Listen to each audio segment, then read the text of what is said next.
Recording in Rusia progress. tampoco son endémicas, la mayor parte de Europa Oriental tampoco. En el caso específico de México, datos del 2019 de la OMS reportaban 1,014 casos de la forma cutánea y solamente uno en la forma visceral. Sin embargo, no se especificaban más información de ello. Busqué información, lo más actual y lo más confiable es de una guía de la Secretaría de Salud del 2018, donde informaban que 17 estados del país informaban en algún momento un caso, ya sean esporádicos o frecuentes, pero 13 de esos 17 son los que se consideraban endémicos para la enfermedad, los cuales se distribuían en 3 regiones, ¿no? La región del Golfo, donde encontramos a Veracruz, Tabasco, Campeche, Quintana Roo y Yucatán. La región del Pacífico, donde está Sinaloa, Nayarit, Guadalajara, Guerrero, Oaxaca y Chiapas. Y la región centro en color verde, donde está Morelos y Puebla. De estas 13 entidades, el 90% la abarca lo que es Tabasco, Quintana Roo, Chiapas y Campeche, ¿no? Por mucho Tabasco y Quintana Roo son los que reportan más casos anuales. Y pues vemos abajo la imagen, ¿no? En puntillo rojo, donde hay mayor probabilidad de adquirir la infección. La región suroeste es la más afectada o la de mayor probabilidad, mientras que en Sonora es prácticamente nula o esporádica, rara.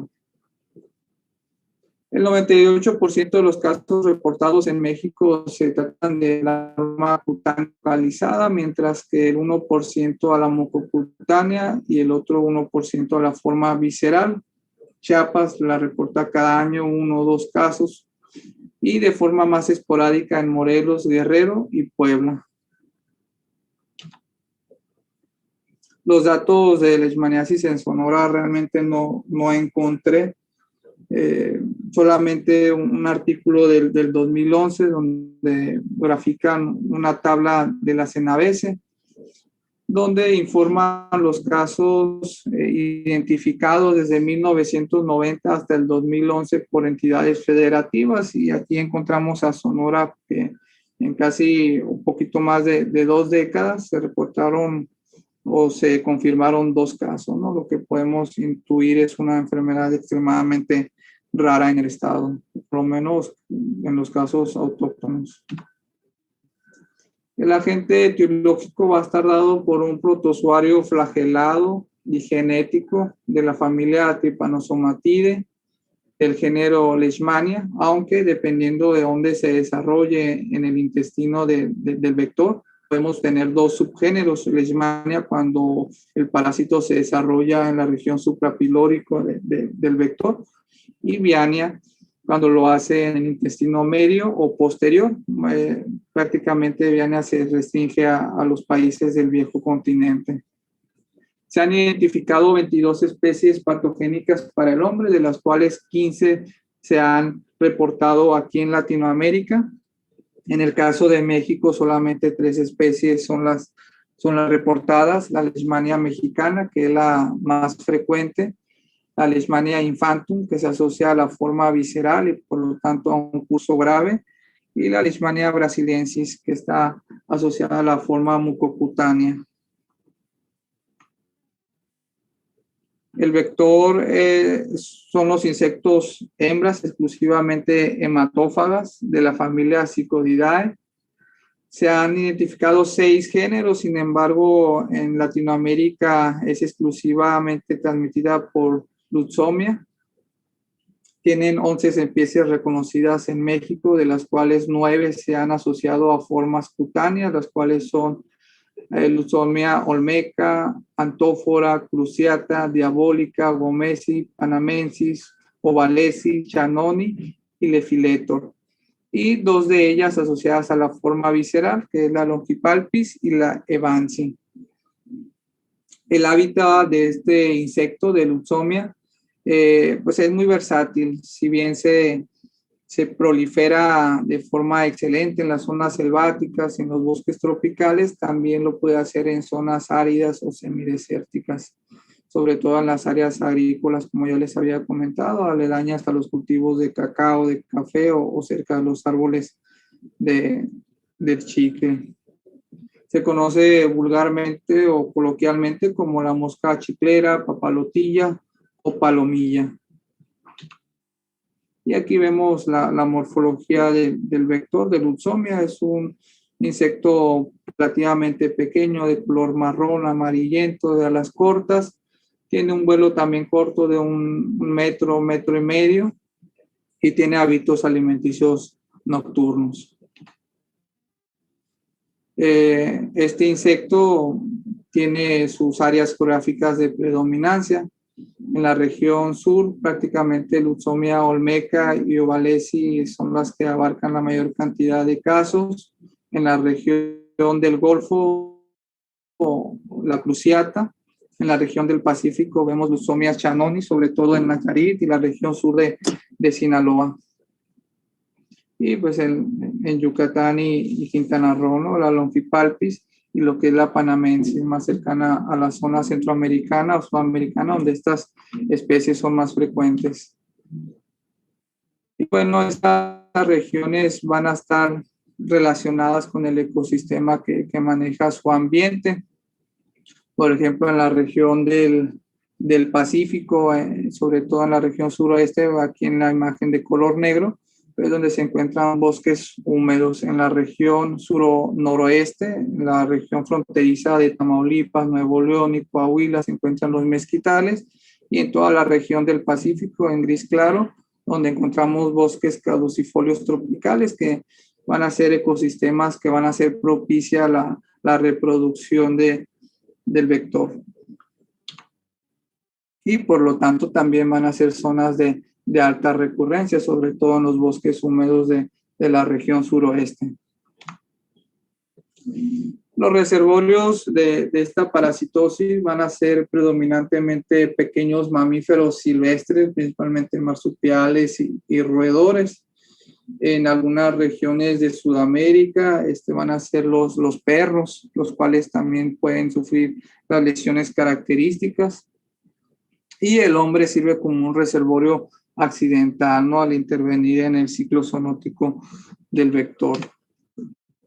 Tenemos una imagen donde podemos observar las diferentes especies del parásito que predomina en cada región y su reservorio, ¿no? En México, el Leishmania mexicana, y los roedores son el principal reservorio. Sin embargo, en Sudamérica, en regiones de Europa occidental, son los perros, y en regiones de África y en la India, el principal reservorio va a ser el ser humano. El ciclo de vida de este parásito podemos iniciarlo desde la picadura del insecto, el cual al alimentarse de sangre inocula el parásito en su forma infectante, que es la promastigote.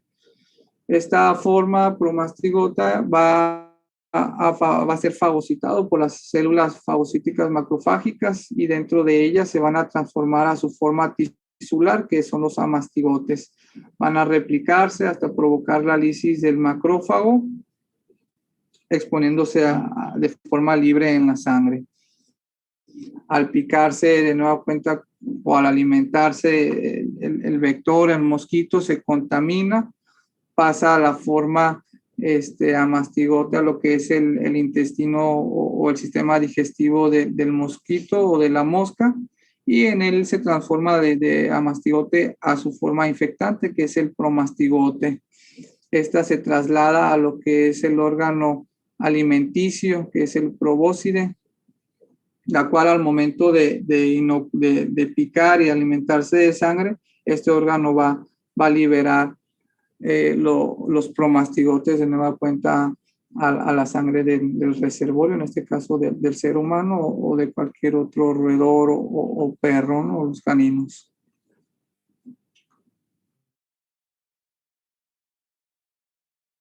propiciar la transmisión de esta enfermedad.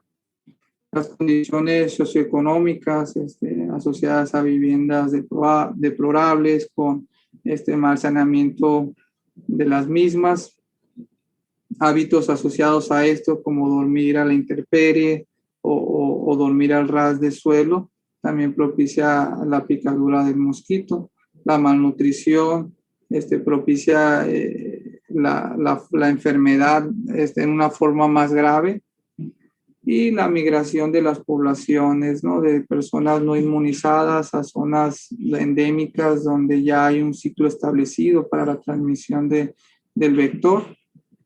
Los cambios climáticos como las inundaciones, las sequías, propician cambios en la distribución geográfica tanto de los reservorios como del vector, lo que hace desplazándose a zonas donde no eran endémicas. Algunos comportamientos humanos como la acentuación del ser humano cada vez más en las zonas boscosas o selváticas, ya sea como medios de trabajo o de residencia.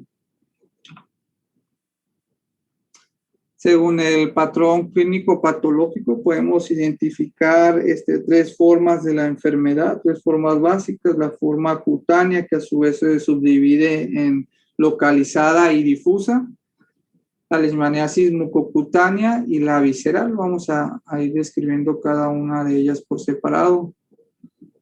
La forma cutánea localizada es la más frecuente en México, abarca casi el 100% de los casos, el 98% para ser específico. Tiene un periodo de incubación de hasta 6 meses y tan corto como de 2 semanas. Y tras la picadura del insecto forma una mácula eritematosa que al cabo de 2 días forma una pápula, la cual va creciendo y formando un nódulo aproximadamente del 3.º al 5.º día. Este nódulo es un conglomerado dérmico cuyo interior se encuentra una gran cantidad de parásitos, de un infiltrado linfocitario y de macrófagos infectados. Al cabo de 1 o 2 semanas, este nódulo va creciendo y va ocasionando o se va formando una necrosis central y finalmente produciendo la úlcera. Esta úlcera, como vemos en la imagen, es redondeada, de bordes bien delimitados e indurados. Es indolora, con un fondo limpio, que a veces puede estar cubierta por una costra serohemática, como vemos en la imagen superior. Al desprenderla puede liberar un líquido no purulento, amarilloso. Estas úlceras tienen una distribución predominantemente en extremidades y en la región de la cabeza. En los trabajadores del chicle, muy comúnmente adquieren las picaduras en los pabellones auriculares por causas poco esclarecidas. Una vez que se forma la úlcera, la resolución de la misma puede tardar varios meses, incluso años, de ahí que entre los trabajadores del chicle la conozcan como la úlcera de los 2 años, dado la cantidad de tiempo que tarda en cicatrizar cuando el sistema inmunológico responde bien a la parasitosis. Sin embargo, cuando la úlcera o la lesión se produce en los pabellones auriculares, esta úlcera no va a tender a cicatrizar, sino va a tener un curso progresivo y causando mutilación de la misma. En los otros casos, pues llega a cicatrizar, aunque su evolución es bastante lenta, por lo que cualquier paciente con una úlcera de larga evolución que es resistente al tratamiento no específico y que tiene un contexto epidemiológico adecuado, pues debe entrar de los diagnósticos diferenciales. Aquí más imágenes, vemos la placa o el nódulo con un componente marcadamente inflamatorio, lo que es en la hemicara izquierda, aquí en el pabellón auricular, la úlcera, y en la última imagen ya la fase de cicatrización de la lesión. La forma cutánea difusa, que básicamente es una diseminación por contigüidad o por vía linfática de una lesión cutánea a sitios cercanos, ¿no? Que posteriormente por vía hemática se extiende a otras zonas alejadas de la lesión inicial, a excepción del cuero cabelludo, axilas y la región palmoplantar.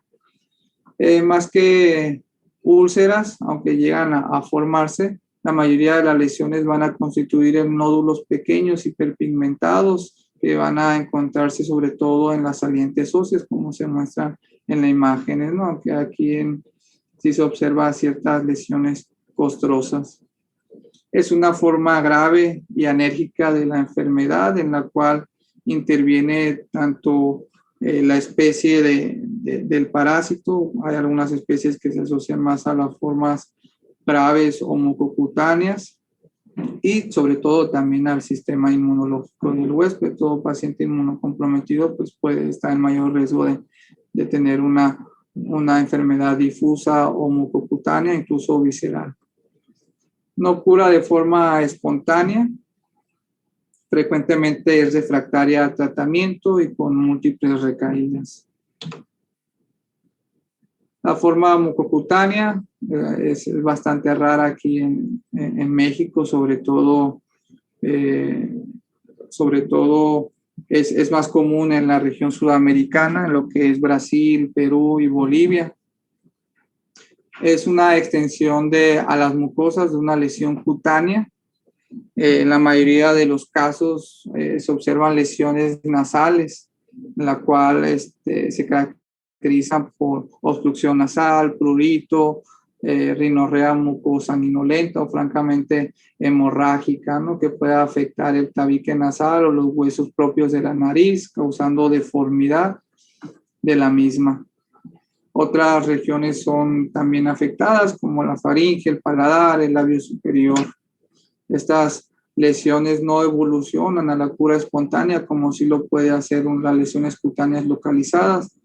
También van a ser resistentes a tratamiento como las cutáneas difusas y en este caso las infecciones bacterianas secundarias van a ser muy frecuentes y van a ser la principal causa de muerte en ellos. La forma visceral tiene un poco más prolongado que puede ir hasta 24 meses. La clínica se caracteriza por una fiebre intermitente, pérdida de peso, diaforesis nocturna, anorexia. La exploración física se va a caracterizar por una hepatoesplenomegalia indolora, un crecimiento más predominante o más llamativo de lo que es el vaso. Se puede acompañar de linfadenopatías y la hiperpigmentación cutánea, ¿no? Lo que les había mencionado, que es la razón de por qué se le conoce en la India como se le conocía por lo menos anteriormente como fiebre negra. No se conoce bien el sustrato fisiopatológico, pero sí se ha demostrado un aumento en los niveles de ACTH y de su precursor, lo propio melanocortina, que también estimula la hormona estimulante de los melanocitos, los que pueda explicar esta hiperpigmentación, mas sin embargo no se conoce la vía por la cual estimula la ACTH. Simplemente se ha evidenciado aumentos en el nivel de esta hormona. Laboratorialmente vamos a encontrar en la mayoría de los casos pancitopenia, donde predomina trombocitopenia severa, que pueden llegar a hemorragias profusas, aumento de las proteínas expensas de una hipergamaglobulinemia. Ya en casos avanzados vamos a observar caquexia, hemorragias, falla orgánica múltiple y eventualmente pues la muerte. Hasta el 90% de los pacientes en esta forma visceral sin tratamiento pues van a tener este desenlace. Es común la afectación en los niños, principalmente en la zona africana y en la India, y en pacientes inmunocomprometidos, especialmente los pacientes con VIH-Sida, ¿no? Donde su sistema inmunológico va a estar muy comprometido y no va a poder resolver de forma espontánea la infección, ¿no? No lo va a poder contener. El diagnóstico de sospecha debe ser cualquier lesión dérmica. Cualquier lesión, híjole, se quitó.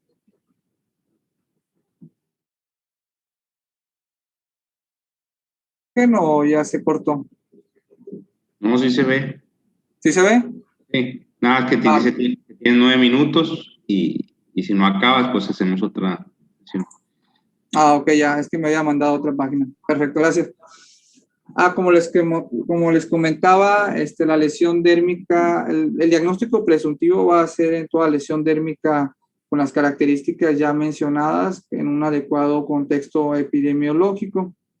Sin embargo, el diagnóstico definitivo es requerido, ¿no? Y esto se logra únicamente con la observación directa del parásito en las muestras obtenidas, ya sea biopsia o aspiración, para su estudio histopatológico, cultivo o la detección de la secuencia de ADN del parásito, ¿no? A través de la PCR, ¿no? La reacción en cadena de la polimerasa. Estos se conocen como métodos directos. Los métodos indirectos involucran técnicas para detectar anticuerpos, aunque no son necesarios. Muchas veces sí nos ayuda en casos dudosos, ¿no? No son diagnósticos por sí solos. Ya los vamos a describir brevemente cada uno por separado.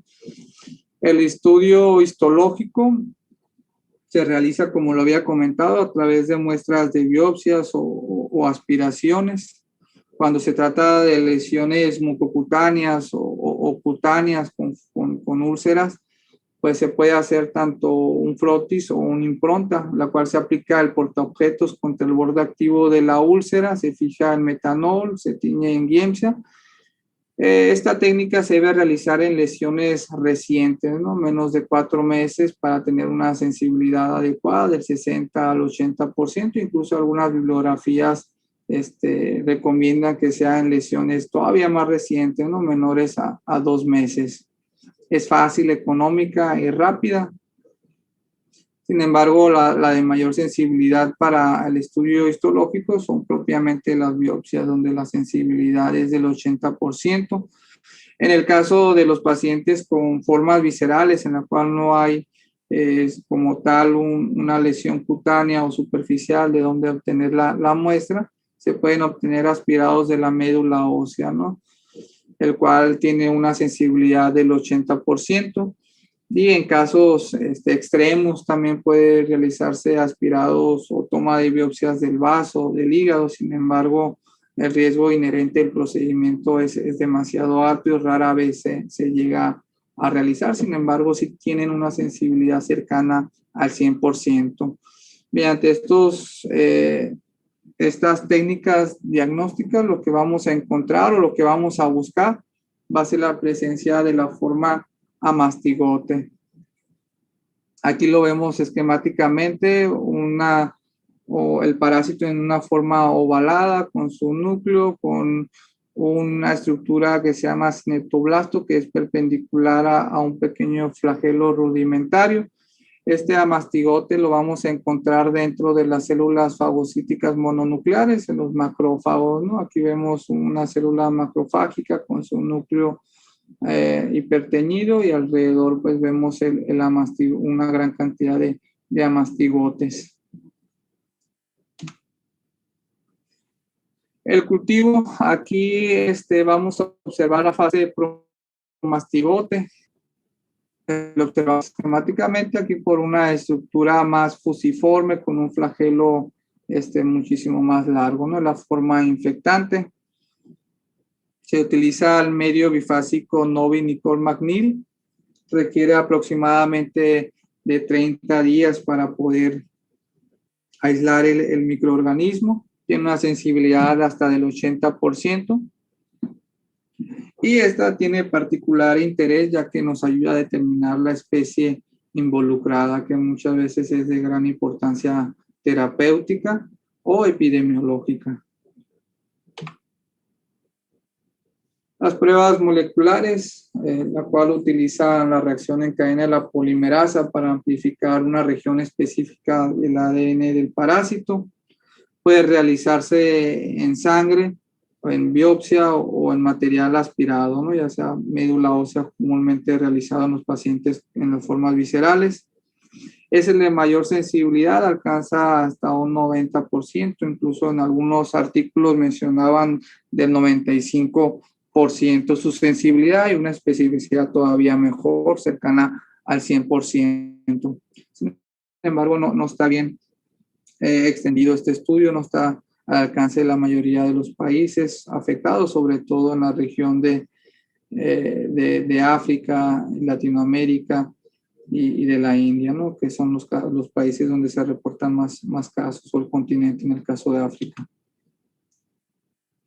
Los métodos indirectos, tenemos las pruebas serológicas, como había mencionado, son de apoyo diagnósticos, por sí solas no confirman la enfermedad, dado que no discriminan entre una infección activa y una pasada.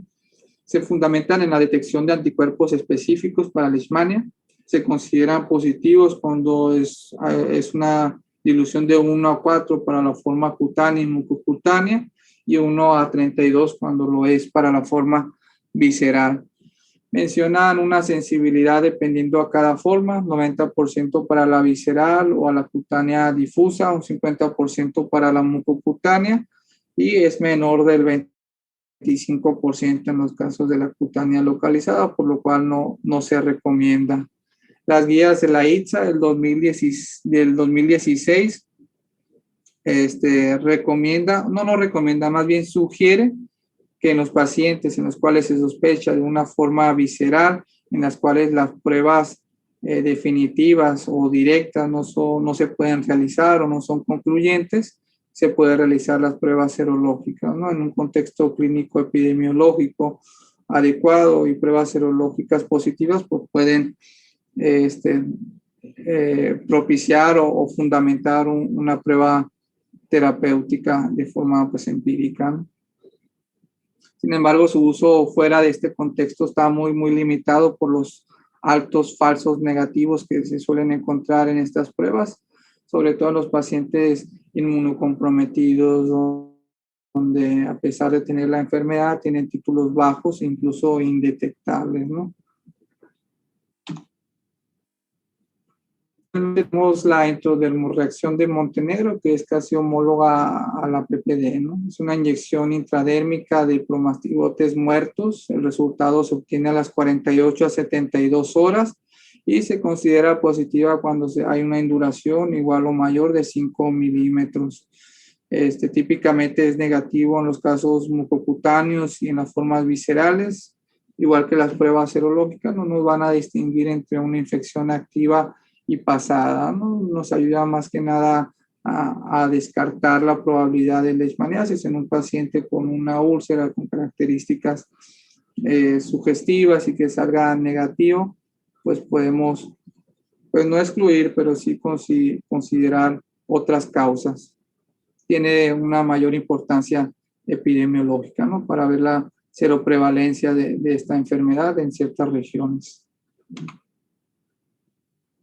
Realmente vamos a ver el tratamiento. En el caso de las formas cutáneas, la ITSA nos menciona ciertos criterios para clasificarla entre lesiones simples y lesiones complicadas y dependiendo de ello, dar un tratamiento específico. Son 7 criterios. Mande. Perdón, en un minuto se corta, no sé si quieres ir haciendo la otra para que no te corte de seco. Ah, bueno, muy bien. Entonces voy a finalizar entonces y voy a abrir otra y ahí se las paso.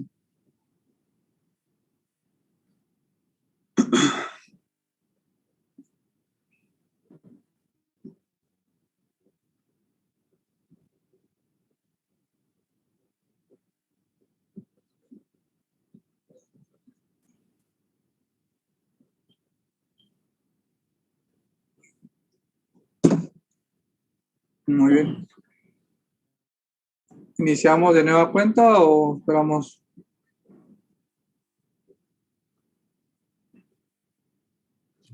¿Quién falta?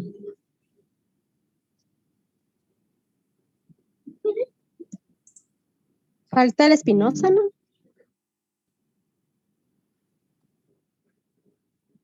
Sí.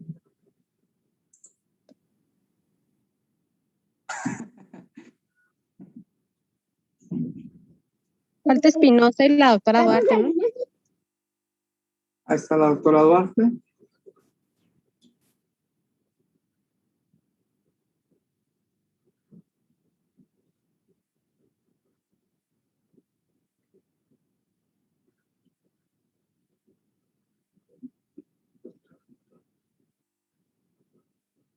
Y Espinosa.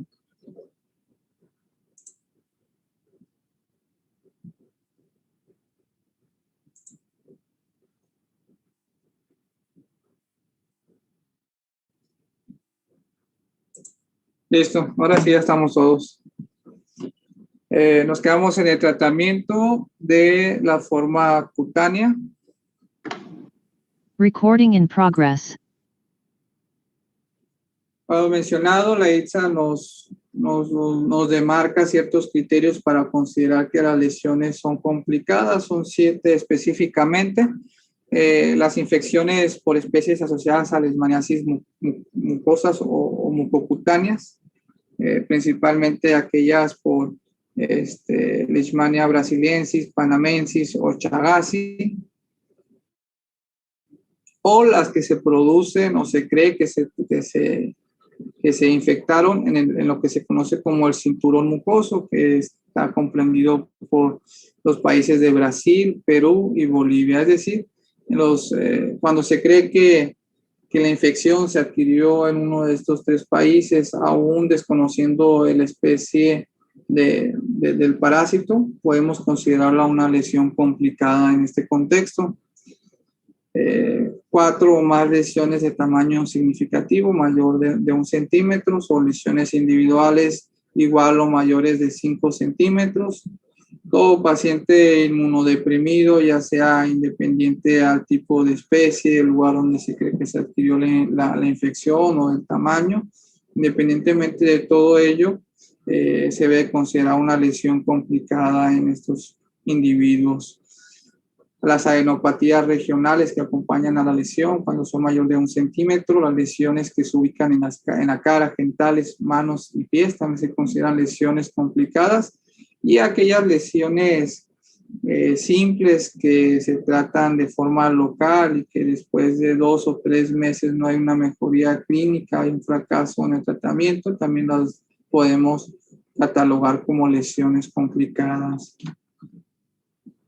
Así pues, tenemos que, para los pacientes que no tienen estos criterios, se consideran lesiones simples, y en aquellos en los cuales no hay evidencia de curación espontánea, el arsenal terapéutico va a ser local, ¿no? Con antimoniales pentavalentes, con estivolconato de sodio o antimoniato de meglumina.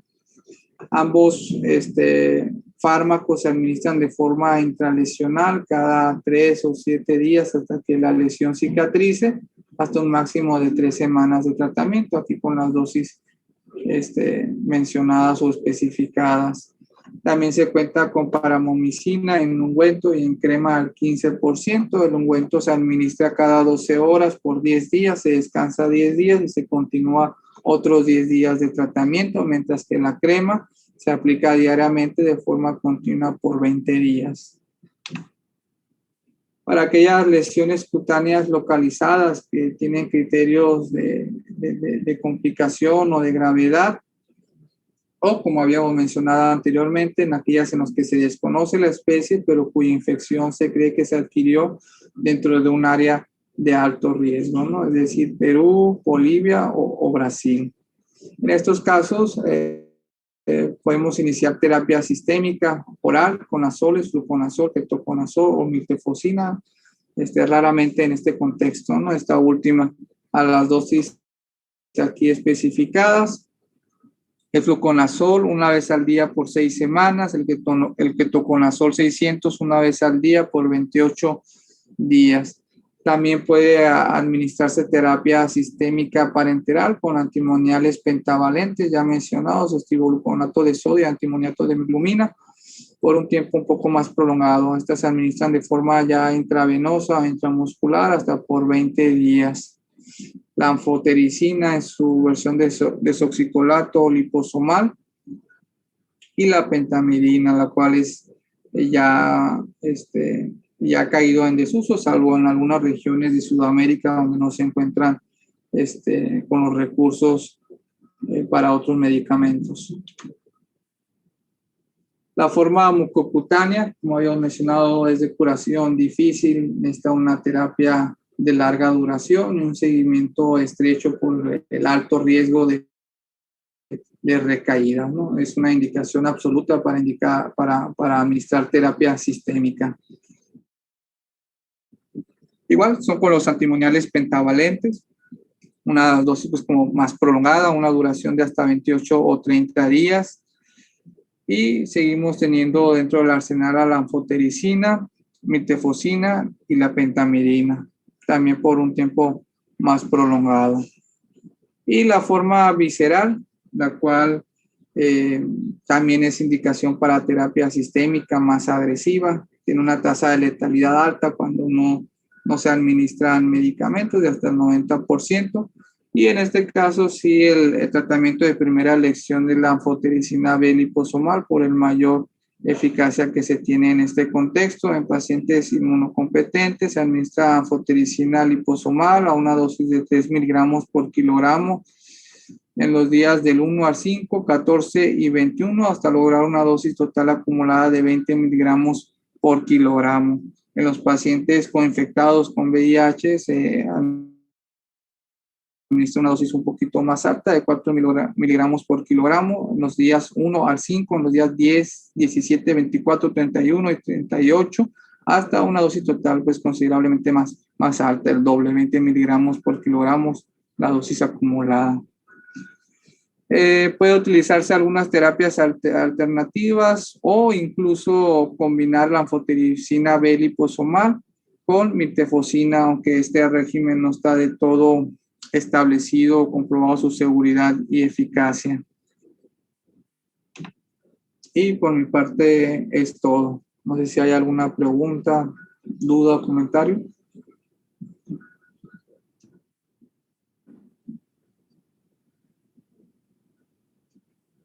Realmente es una enfermedad pues rara en nuestro contexto, en nuestra región. Más bien la podemos encontrar en pacientes que vienen a trabajar aquí o que vienen de la región sur o suroeste dirigiéndose a los Estados Unidos, migrantes, y debemos de sospecharla en aquellas lesiones ulcerosas de varios meses o incluso años de evolución, donde pareciera no tener un contexto infeccioso, dado que son lesiones ulcerosas con un fondo limpio, ¿no? Tal vez lo más llamativo sería la cronicidad de la lesión y pues proceder de una zona endémica, sobre todo en las regiones de Quintana Roo, Tabasco, Veracruz, Chiapas. Lo relevante del tema, ¿no?, que podemos mencionar.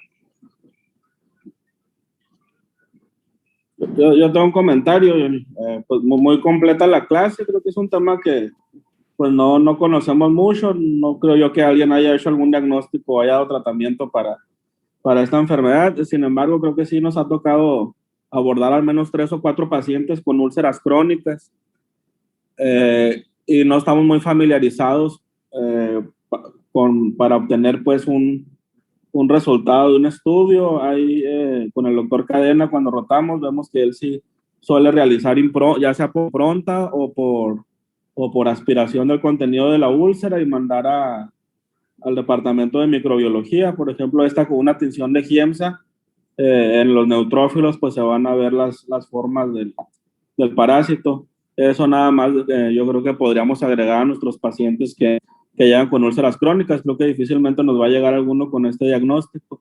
Lo otro que me llamó la atención es lo del tratamiento. Con la mayoría de los medicamentos pues no los conocemos y no creo que los tengamos aquí. De las alternativas que vi que podemos usar pues es la anfotericina y el ketoconazol. Sobre todo la anfotericina, una dosis muy alta, venía de 0.5 a 1. Por ejemplo, para mucormicosis en la liposomal que usamos es de es de 0.3 a 0.5, me parece. Entonces, una dosis muy alta, ¿no? Por las complicaciones renales. Igual con el ketoconazol, pues ya sabemos que tiene muchas complicaciones hepáticas y de hecho se debe dar de manera descontinuada también el tratamiento. Y pues yo creo que es lo único que podría comentar del tema. Perfecto. ¿Qué onda, Yuri? Yo agregaría que, si bien no justifican el uso de las pruebas serológicas, ¿no? O más bien, ya ves que la ITSA dice que solamente cuando hay duda, pues destaca ahí su poca utilidad, aparte de eso, en los pacientes con inmunosupresión. De hecho, ahora cuando vimos la clase de blanco, que vimos de las infecciones en pacientes inmunosuprimidos, pues destaca o es parte de algunas de las infecciones que pueden cursar estos pacientes, que es la leishmaniasis, y ahora resulta que pocas de las pruebas a las que podemos acceder, como los anticuerpos o la serología, pues son poco útiles. Y aparte de que en zonas en donde puede ser, pues la positividad de esto no significa forzosamente una infección activa, ¿no? Y en cuanto al seguimiento del tratamiento, tanto en las formas cutáneas o viscerales, es muy lenta la recuperación. Estaba leyendo que puede ir de 2 a 4 meses la evolución en mejoría en cuanto a las lesiones dérmicas. Incluso un criterio de falta de respuesta al tratamiento es que sea más de los 4 meses y no tenga una respuesta adecuada, ¿no? Entonces sí veo que aparte es poco frecuente, es difícil llegar a su diagnóstico en ciertos grupos especiales y aparte de todo, pues es difícil tratarla, ¿no? Así es. Correcto.